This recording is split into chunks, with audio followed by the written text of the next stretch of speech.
নাওরিন বোন, আপনি জানতে চেয়েছেন মেয়েরা কি নার্সিং করতে পারবে?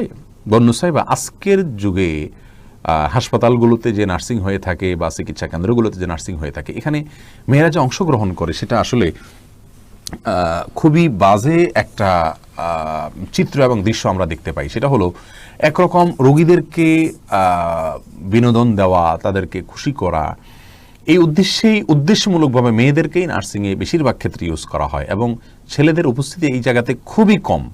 এটা হলো রোগীদেরকে মেয়েদেরকে দিয়ে, মেয়েদের শরীর, তাদের সৌন্দর্য, তাদের লাবণ্য এগুলো ব্যবহার করে রোগীদেরকে আনন্দ দেওয়ার একটা চেষ্টা, হয়তো তাদেরকে সুস্থ করে তোলার জন্য চেষ্টা করা হয়, যেটা ইসলামী শরীয়ত দৃষ্টিকোণ থেকে জঘন্য এবং গর্হিত।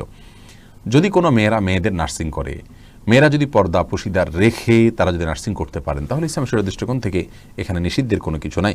কিন্তু যে দৃশ্যটা আমাদের সমাজে আমরা দেখতে পাই সেটা কিন্তু খুব ভালো কোনো দৃশ্য নয়, বরং